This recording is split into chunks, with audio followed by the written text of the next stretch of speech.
নমস্কার বন্ধুরা, আমি তো কোনোদিন লাইভ করিনি, এই প্রথম এসছি লাইভ করতে। আমাকে স্বরাজ হেল্প করে দিল। স্বরাজ, ধন্যবাদ। অ্যাকচুয়ালি আমরা এই জায়গাটা একটা ইতিহাসের স্বাক্ষর আছে, সেই জন্যই আমরা এই জায়গাটায় লাইভ করতে এসেছি।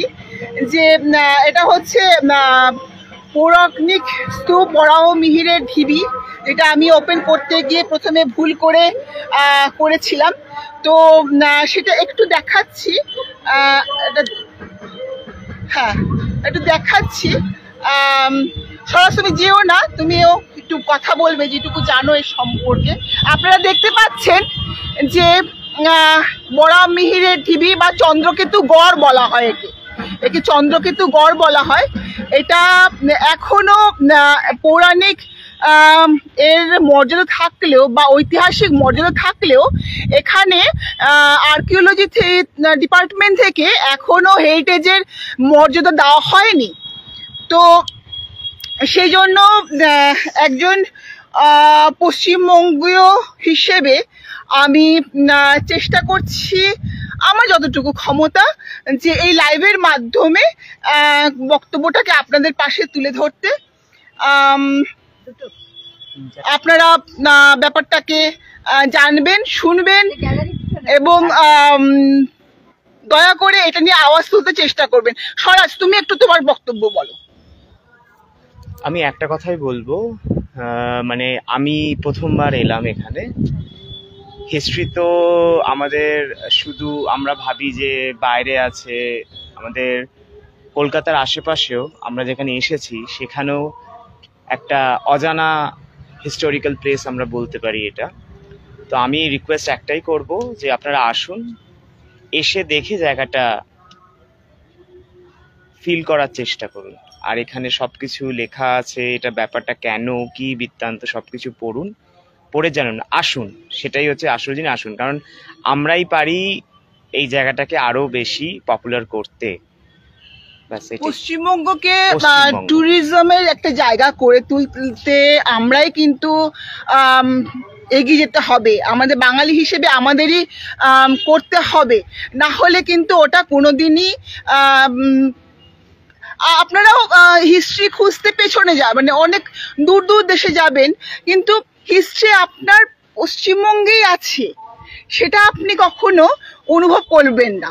সেটা সত্যি খুব মর্মান্তিক। আমার মনে হয়েছে সেটা খুবই মর্মান্তিক। আপনাদেরকে একটু ঘুরে দেখাই, জায়গাটা একটু ঘুরে দেখাই, তাহলে আপনারা বুঝতে পারবেন যে এই চন্দ্রকেতু গড়, এইটা টাকির একটু আগে আমরা বাসে এসছি। এখানে আমাদের মহিলা সংস্থা অপরূপা থেকে আমাদের এটা আয়োজন করা হয়েছে। একটি বনেদি বাড়ির পুজো নিয়ে আমি এটা আগে বিজ্ঞাপন করেছিলাম আপনাদের কাছে যে আমরা এই জায়গায় ঘুরতে আসছি, আপনারা সবাই জানেন।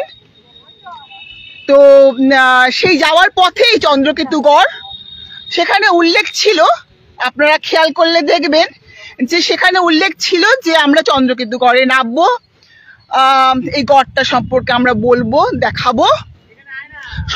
সবাই ভীষণ ব্যস্ত এই জায়গার ছবি তুলতে, সবাই পোজ দিচ্ছে, সবাই ব্যস্ত। স্বাভাবিকভাবেই ইতিহাসের মধ্যে এত রোমাঞ্চ, এত প্রেম, এত একটা চৌম্বকীয় আকর্ষণ লুকিয়ে থাকে, আমরা কেউ সেটাকে এড়িয়ে যেতে পারি না। আমি একটু শম্পার কাছে চলে যাচ্ছি, ও এই বিষয়ে বেশ ভালো জানে, ও আপনাদেরকে এই বিষয়ে অনেক ইনফরমেশন দিয়ে দেবে। শম্পা, একটু নে। হ্যাঁ,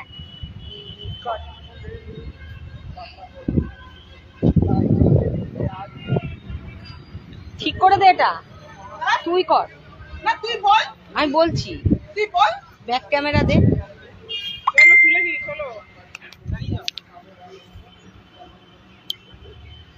আমরা এখন উত্তর 24 পরগনা জেলার বেড়াচাপায় এসে উপস্থিত হয়েছি অপরূপার গ্রুপ থেকে। আমরা এই মুহূর্তে রয়েছি খনামিহিরের ঢিপি, যেটা চন্দ্রকেতুগড়ের একটা অংশ। সেই ঢিপিতে আমরা এসেছি। এটা আসলে একটা বিষ্ণু মন্দির, যেখানে একটু বসে পড়। বিষ্ণু মন্দির, এবং এখানে আমরা এখানে যেটা খনন করে পাওয়া গেছে প্রচুর মাটির মূর্তি এবং পুজোর যে সামগ্রীগুলো, সেই সামগ্রী এবং কিছু পুঁথিও পাওয়া গেছে, মানে জানা যায়। তো তার থেকে প্রমাণ হয় যে এটা এক সময় বিষ্ণু মন্দির ছিল, এবং এইখানে জ্যোতিষ শাস্ত্র বিষয়কও কিছু নিদর্শন পাওয়া যায়, যার ফলে বলা হয় যে এখানে খনা আর মিহির কোনো এক সময় এসেছিল। যদিও খনা হলো সিংহলী রাজকন্যা লীলাবতীর কথা বলা হয়, হ্যাঁ, তবে তিনি কি বাঙালি ছিলেন কিনা বা ভারতীয় ছিলেন কিনা সেটা বোঝা যায় না, ভারতের অন্য অংশেরও হতে পারেন। তো কোনো এক সময় এখানে খনা আর মিহির এসেছিল, তো সেই সূত্রে এটাকে খনা মিহিরের ঢিপি বলে ব্যাখ্যা করা হচ্ছে। যদিও এখন একেবারেই ধ্বংসাবস্থায় শেষ, গুপ্ত যুগ বা পাল যুগের নিদর্শন হিসাবে ভাবা হচ্ছে যে সেই সময়কার স্থাপত্য। তো আবার অনেক সময় বলছে যে এটা পুষ্যমিত্র যে শুঙ্গ বংশ ছিল তাদেরও হতে পারে, তাদেরও স্থাপত্য হতে পারে। একেবারে মানে ঐতিহাসিকরা একেবারে পুঙ্খানুপুঙ্খভাবে সঠিক তথ্যটি যদিও আবিষ্কার করতে পারেনি, কিন্তু নিদর্শন যেহেতু নালন্দার মতো কিছুটা আছে, তাই জন্য ভাবা হচ্ছে যে এটা বোধহয় গুপ্ত যুগের ছিল বা আবার কাছাকাছি সমসাময়িক পাল যুগের ছিল, এরকম একটা ভাবা হচ্ছে। তো এখন যেটা আছে সংরক্ষণ করা হয়েছে, একেবারেই ধ্বংসাবশেষ আছে।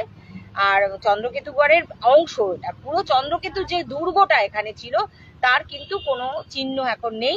যেদিকটা দুর্গ ছিল সেদিকটা একেবারে জঙ্গলে ঢাকা, এইটুকু অংশ রাখতে পেরেছে। আর এখানকার সব নিদর্শন, এখানকার যে সংগ্রহশালা মিউজিয়াম করা হয়েছে, সেই মিউজিয়ামে সমস্ত সংরক্ষণ করে রাখা হয়েছে।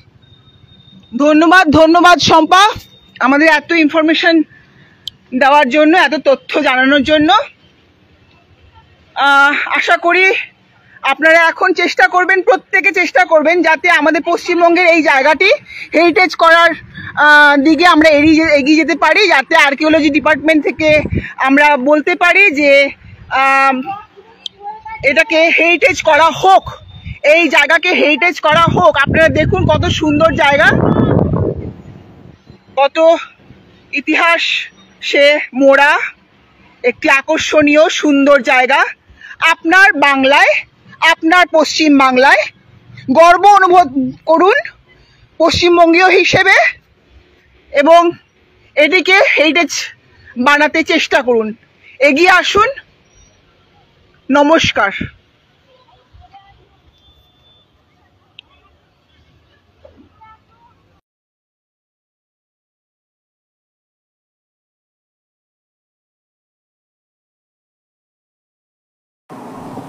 নমস্কার, আমি রুদ্রাণী মিশ্র।